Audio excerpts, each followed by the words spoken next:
কে class 10-এর আমাদের last ভিডিওতে অনুপাত সমানুপাত পুরোপুরি কমপ্লিট করে দিয়েছিলাম। প্রত্যেকটা পার্টে পার্টে অঙ্ক এসছে, প্রত্যেকটা অঙ্ক পার্টে পার্টে এসছে, তো পুরো চ্যাপ্টার কমপ্লিট হয়েছিল। আজকে শুরু হচ্ছে, এই ভিডিওতে শুরু হচ্ছে চক্রবৃদ্ধি সুদ ও সমাহার বৃদ্ধি হ্রাস, অর্থাৎ 6 নম্বর চ্যাপ্টার। চক্রবৃদ্ধি সুদটা আগে পড়ানো হচ্ছে। চক্রবৃদ্ধি সুদ কি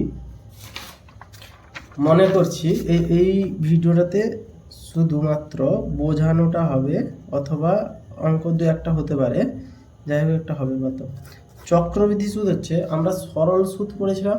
সরল সুদের কেসটা কি হচ্ছে, মনে করছি কোনো জায়গাতে গেলাম, ব্যাংকে গেলাম, ব্যাংকে 1000 টাকা জমা রাখলাম। দুটো জিনিস থাকে, একটা হচ্ছে মোট আসল, এটাকে বলছে আসল। সুদের হার অর্থাৎ আর লিখছি, রেট অফ ইন্টারেস্ট লিখছি, বারবার ব্লার হয়ে যাচ্ছে কেন? ওকে, আশা করি এবারে ঠিক হবে। আচ্ছা, হাতের জন্য ব্লার হচ্ছে। আচ্ছা, সুদের হার মনে করছি 5%।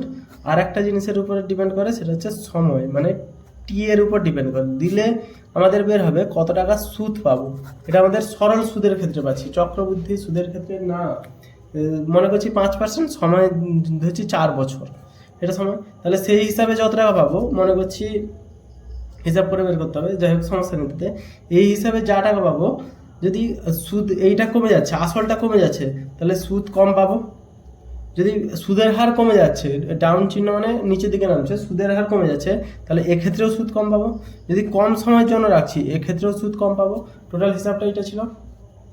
আর সময়ের উপর হিসাবটা কি ছিল, এই চক্রবৃদ্ধি সুদ আর সরল সুদের মধ্যে যেটা পার্থক্য, সেটা হচ্ছে এই সময়টা এবং আসলটা, এই দুটো করে। সময় হিসাবটা কি ছিল, এদের 1000 টাকার উপরে 4 বছর সময়, 4 বছর মানে প্রথম বছর, এটা দ্বিতীয় বছর, এটা তৃতীয় বছর, এটা চতুর্থ বছর, সেকেন্ড, থার্ড অ্যান্ড ফোর্থ, 4টে বছর।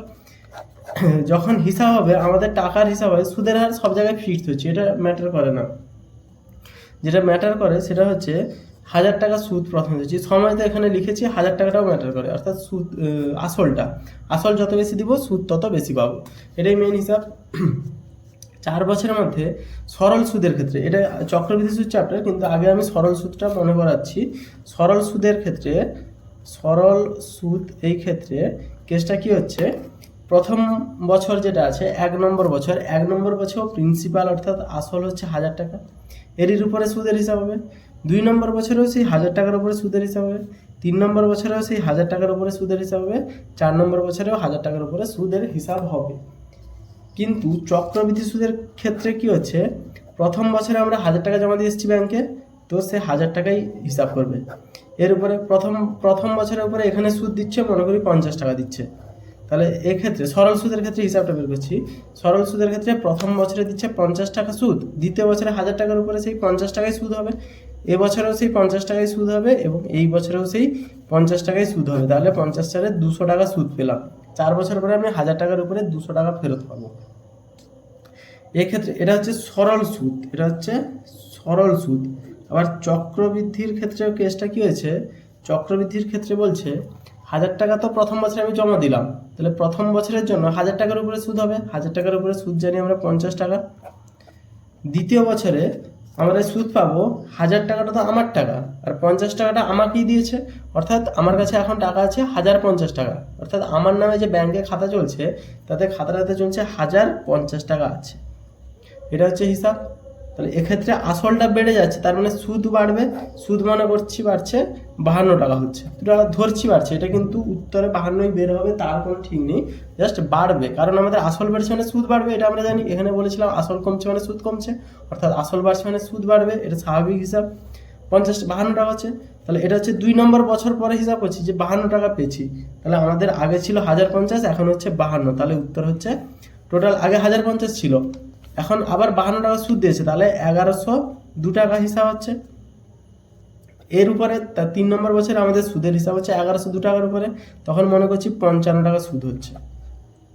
এর উপরে মনে করছি 55 টাকা সুদ পাবো। তাহলে এই নম্বর বছরে যে সুদটা পাবো সেটা হচ্ছে 1102 প্লাস 55, মানে 1157 টাকা হয়ে যাবে আসল তখন, কারণ এই যে সুদগুলো এখানে যোগ হচ্ছে, তাহলে এখানে হচ্ছে 57 টাকা। আচ্ছা, এর উপরে 1157 উপরে মনে করছি 55, 57, 58 টাকা সুদ পাচ্ছি মনে করছি, বা 59 টাকা ধরি, সব থেকে ভালো হবে 59 টাকা। তাহলে এখানে সুদ বাড়ছে কতগুলো বেশি টাকা পেলাম, 2, 5, 7, 9, 7, 16 টাকা বেশি পেয়েছি। এর 200 পাওয়ার কথা, এর হচ্ছে 216 টাকা পাওয়ার কথা।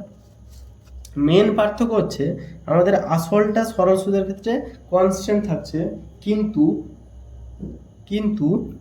চক্রবৃদ্ধি সুদের ক্ষেত্রে এই যে সুদটা যেটা পাচ্ছি সেটা আসলের সাথে বারবার, সরি এটা এখানে গিয়ে যোগ হচ্ছে, বারবার যোগ হয়ে যাচ্ছে। এই 52টা এর সাথে যোগ হলো, এই 52টা এর সাথে যোগ হলো, কিন্তু এখানে যে 200 টাকাটা এখানে বারবার যোগ হচ্ছে না, কিন্তু এখানে স্টিল থাকছে।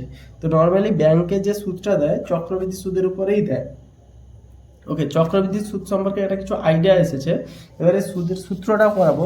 আমাদের আসল বলছি সরল সুদের ক্ষেত্রে সূত্রটা ছিল আই সমান পি আর টি বাই 100, যেখানে আই হচ্ছে সুদ অর্থাৎ কত টাকা সুদ পাচ্ছি, পি হচ্ছে আসল, এখানে 1000 টাকা দিয়েছিলাম, এখানে ধরছি 50 টাকা করে সুদ পাচ্ছি, আর মানে হচ্ছে সুদের হার, টি মানে যত বছর ইচ্ছা রাখতে পারি, যত বছরই মনে হয় না আসল আমার সেই 1000-এর উপরে হিসাব হবে বা এর উপরে হিসাব হচ্ছে যতটা আমি রেখেছি। কিন্তু চক্রবৃদ্ধি সুদের ক্ষেত্রে আসলও বাড়বে সুদও বাড়বে, অর্থাৎ বেশি টাকা পাওয়া যাচ্ছে কিন্তু চক্রবৃদ্ধি সুদে, এই হিসাব করলে। আচ্ছা, এটা প্রমাণ হলো। নেক্সট সূত্রের প্রমাণটা বলছি। আই সমান পি আর টি বাই 100 পেয়েছি।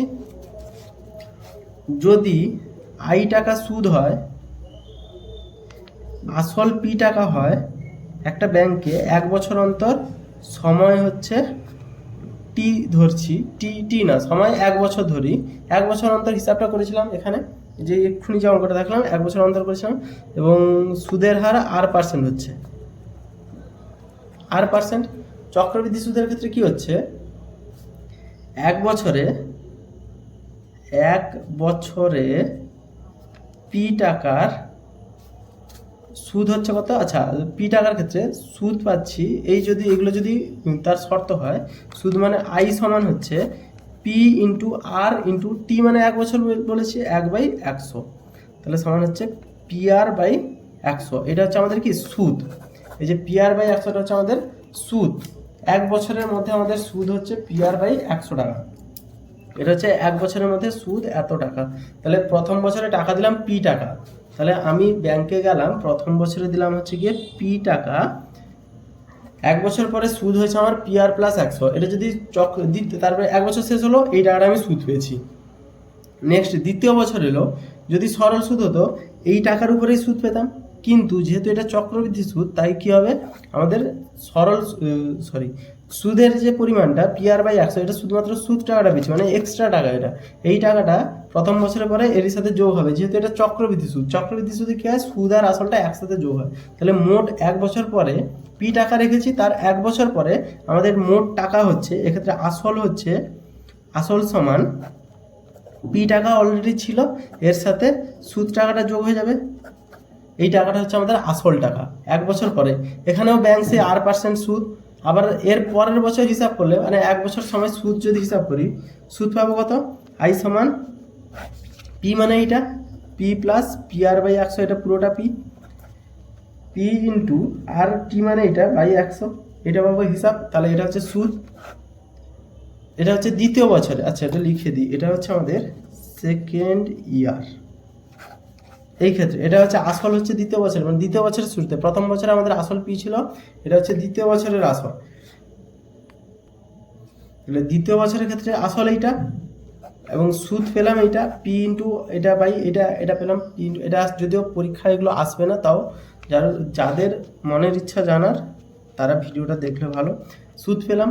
আচ্ছা, তাহলে দ্বিতীয় বছরের আবার পরে, প্রথম বছরের পরে আসল এটা হলো, দ্বিতীয় বছরের পরে আসল কত হবে, অলরেডি আসল ছিল এইটা P plus P R by 100, এর সাথে এই সূত্রটা যোগ হয়ে যাবে P plus P R by 100 R by 100, এটা যোগ হয়ে যাচ্ছে। তাহলে দ্বিতীয় বছরের পরে আমাদের আসল হচ্ছে এই টাকাটা, এটা হচ্ছে আসল। এটা 2 নম্বর বছরে, এটা হচ্ছে 2 নম্বর বছরে, এটা হচ্ছে 1 নম্বর বছরে। তাহলে 2 নম্বর বছরে যদি এটাকে সমাধান করি, এই জায়গা থেকে পি ইন্টু এই জিনিসটা কমন চলে যাচ্ছে, P plus P R by 100, এই জিনিসটা যদি কমন যায়, বাকি পড়ে থাকছে এটা 1 পড়ে থাকছে, যুক্ত আর বাই 100, এটা পড়ে থাকছে। এখান থেকে যদি আবার পি কমন নিয়ে নিই এই সামনেটা থেকে, তাহলে এটা আসছে কত, P into 1 plus R by 100, এবার 1 প্লাস আর বাই 100 পড়েছিল, তাহলে সমান লিখতে পারি P into 1 plus R by 100 square. এটা হচ্ছে 2 নম্বর বছরের আসল, মানে সুদ প্লাস আসল দুটো একসাথে হচ্ছে এই টাকাটা। এই টাকাটা হচ্ছে 2 নম্বর বছরে। 1 নম্বর বছরে যেটা ছিল, 1 নম্বর বছরের আসল ছিল P plus P R by 100, এখান থেকে যদি পি কমন নিই, P into 1 plus R by 100, এটাই ছিল 1 নম্বর বছর। 2 নম্বর বছরে যদি তুলনা করি, P into 1 plus R by 100, P into 1 plus R by 100, পার্থক্য শুধু এখানে পাওয়ারে 1 আছে, এখানে পাওয়ারে 2 আছে। অর্থাৎ এই যে জিনিসগুলো সিরিজটা থেকে বুঝতে পারছি, 3 নম্বর বছরে হবে P into 1 plus R by 100 whole to the power 3। অর্থাৎ এইটা বছর, যত বছর যাবে তত এই পাওয়ারটা বাড়তে থাকবে, বাকি জিনিসটা কমন থাকলো। এটা হচ্ছে আমাদের সূত্রের প্রমাণ দেখালাম। কোন জায়গাটা বুঝতে পারা যায়নি বললে সমস্যা নেই, কিন্তু এই জিনিসটা আসে না, ক্লাস 10-এর পরীক্ষা আমাদের লাগে না, তাও আমরা প্রমাণটা করিয়ে দিলাম জাস্ট জানার জন্য, অথবা আর কোনো কারণ নেই, শুধুমাত্র জানার জন্য। অর্থাৎ সূত্রটা যদি লিখি, আলটিমেট সূত্রটা হচ্ছে পি হচ্ছে আমাদের আসল, যদি পি আসল হয় আর সুদের হার হয় R%, সুদের হার হয়, সময়কে যদি আমরা এখানে n বলি, তাহলে সমূল বৃদ্ধি বা সমূল চক্রবৃদ্ধি হচ্ছে পি ইন্টু, সমান চিহ্ন দিয়েছি এটা, P into 1 plus R by 100 whole to the power n টাকা।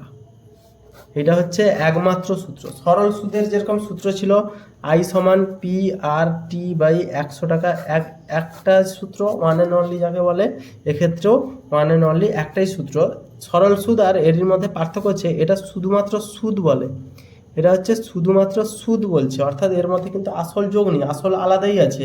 এক্ষেত্রে এটা কি হচ্ছে, এটা সুদ প্লাস আসল দুটোকে বলা হচ্ছে। যদি বলা হয় 2 বছরের চক্রবৃদ্ধি সুদ বের করা হয় এই সূত্রে ফেলার পরে, তাহলে আমাদের আসলটা কিন্তু বিয়োগ করতে হয়, কিন্তু এখানে শুধুমাত্র সুদটাই বলেছে। এই জিনিসটা আমাদের মাথায় রাখতে হবে, একমাত্র সূত্র এটাই। শুধুমাত্র একটা অঙ্ক আছে যেখানে পর্ব বলে একটা জিনিস আছে, অর্থাৎ এখানে আমরা এই যে এনটা সবসময় বছরের হিসাব হয়, সেখানে একটা মাসের হিসাব আসছে, সেই অঙ্কটা, সেই চ্যাপ্টারে যখন অঙ্কগুলো করাবো সেই জায়গাটাতে আমরা সেই সূত্র বলবো। এক্ষেত্রে মনে রাখতে হবে, যেরকম এখানে টি হচ্ছে সময়, এখানে এন হচ্ছে সময়। টি আমাদের সব সময়ের জন্য বছরে ছিল, 2 নম্বর চ্যাপ্টার সরল সুদের ক্ষেত্রে করেছিলাম, বারবার বলেছিলাম যে টি হচ্ছে আমাদের সবসময়ের জন্য বছরে আছে, কোনো সময়ের জন্য মাসে কিন্তু হয় না। যদিও মাসে থাকে, আমরা সেটা মাসটাকে 12 দিয়ে ভাগ করে বছরে করি, দিয়ে অঙ্ক করি। এখানে সেম জিনিসই হয়, এই জিনিসটা সবসময় আমাদের বছরেই থাকে, এটা মাসে কিন্তু বলে না। মাসেও যদি থাকে আমরা সেটাকে বছর করি। এখানে সূত্রটা একটাই সূত্রতে এই চ্যাপ্টার হবে এবং সমাহার বৃদ্ধিও হবে। আচ্ছা, এখানে তাহলে শুধুমাত্র সূত্রের প্রমাণটা করলাম, কেন ঘর কাটলাম জানি না, তাও এখানে শুধুমাত্র সূত্রের প্রমাণটা করালাম। নেক্সট ভিডিওতে আমরা 1 দাগ থেকে শুরু করব।